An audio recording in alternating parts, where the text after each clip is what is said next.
Bismillahirrahmanirrahim. Assalamualaikum warahmatullahi taala wabarakatuh. Selamat pagi anak-anakku. Salam sejahtera untuk kita semuanya. Bagaimana kabar hari ini kalian?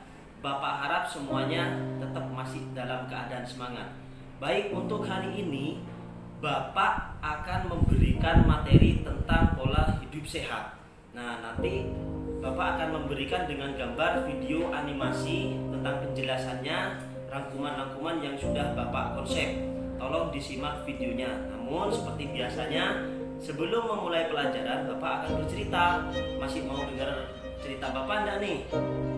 Mau ya? Jadi Bapak akan cerita tentang anak yang suka marah.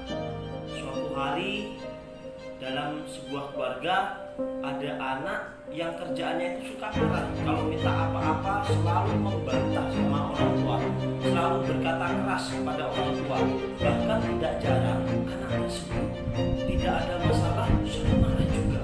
Nah, namun pada suatu hari bapaknya kebingungan. Bapaknya kebingungan mencari anak, bagaimana ya cara solusi agar anak saya ini tidak jadi pemarah, tidak suka membantah, tidak teriak lagi. Dan bapaknya suatu hari datang ke taman tempat rumahnya, membawa palu yang baru. Bapak ini membuat pagar dan tanaman dari kayu, kemudian bilang,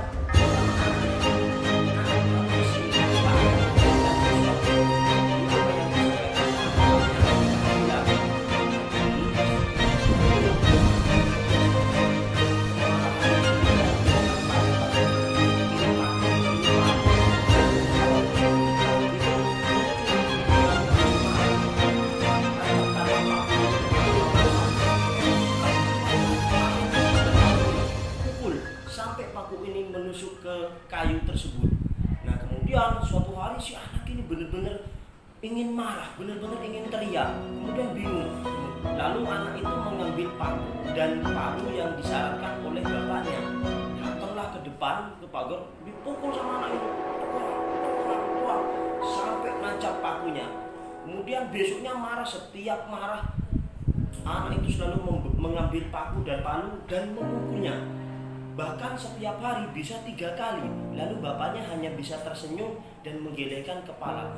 Kemudian kebesokan harinya si bapak ini bertanya sama anak, bagaimana perasaan Una ketika sudah memukul paku itu. Lalu anak itu terdiam dan menjelaskan, saya sudah bosan Pak untuk memarah lagi. Saya sudah bingung caranya bagaimana agar saya tidak marah lagi. Namun dengan cara memaku ini, emosi saya sudah tersampaikan. Lalu bapaknya tersenyum lagi dan berkata, bagaimana kalau begini nak, silakan pakunya ini kita ambil. Kemudian pakunya diambil, paku itu diambil. Ketika diambil, bapaknya menjelaskan, coba lihat nak, pagar yang sudah kamu paku ini ada lubangnya dan tidak ada. Bapaknya menjelaskan,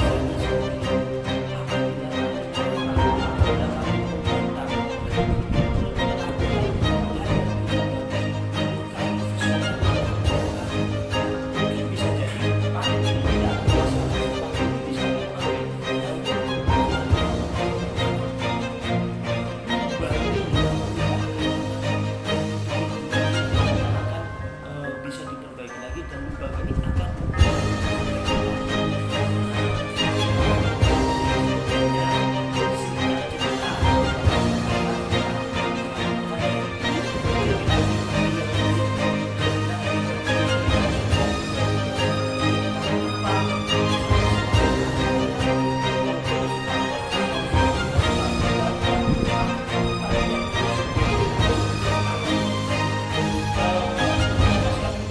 sehingga lubang itu tidak akan bisa tertutupi walaupun pakunya tidak bermasalah. Kira-kira seperti itu ya. Jadi biar tidak terlalu lama, tolong simak tentang pola hidup sehat yang akan disampaikan sama Bapak melalui video animasi. Silakan dilihat video. Apakah kalian sudah siap? Coba perhatikan gambar ini, sampah-sampah berserakan dan mengotori lingkungan. Coba lihat itu banyak sampah. Lingkungan yang kotor dapat mengganggu kesehatan kita. Dengan menjaga kebersihan berarti kita peduli dengan kesehatan diri kita dan orang lain. Maka dari itu anak-anak, kita harus menjaga kebersihan. Nah, untuk hari ini kita akan belajar menjaga kebersihan lingkungan. Lingkungan yang bersih baik untuk kesehatan kita. Tinggal di lingkungan yang bersih membuat kita menjadi nyaman.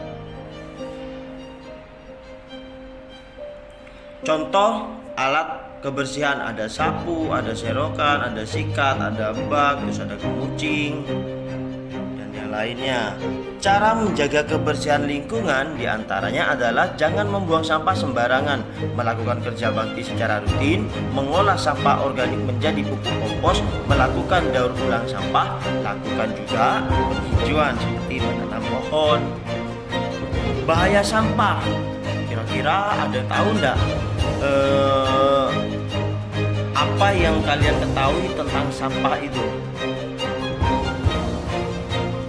Sampah adalah benda atau barang yang sudah tidak dapat dipakai lagi. Benda itu dapat berupa sisa hasil olahan manusia atau hasil olahan industri. Berikut ini beberapa bahaya sampah. 1. Mengakibatkan bau busuk yang dapat mengotori udara, menjadi sarang binatang penyebar penyakit seperti nyamuk, lalat, tikus, dan kecoa. Jika dibuang di sungai dapat juga menyebabkan banjir. Yang terakhir, dapat merusak keindahan lingkungan. Sampah digolongkan menjadi 2 macam. Yang pertama organik, yang kedua anorganik.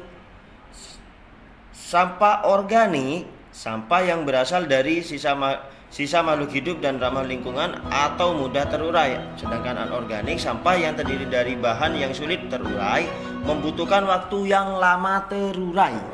Tadi anak-anak harus bisa membedakan 2 jenis itu. Berikut ini adalah cara mengolah sampah: ditimbun, diolah menjadi pupuk, dibuat makanan ternak. Sebelum sampah ditimbun, terlebih dahulu dicari lahan kosong untuk membuat lubang tempat sampah dan ditimbun. Jika sudah penuh, namun harus dipisahkan antara sampah organik dan anorganik.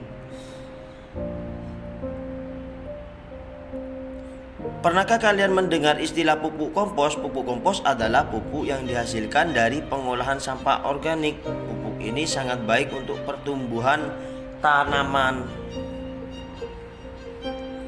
Sampah yang dapat dibuat menjadi makanan ternak adalah sampah sisa atau ampas dari pembuatan tahu, tempe, kelapa, tapioka, dan sisa sayuran yang terbuang.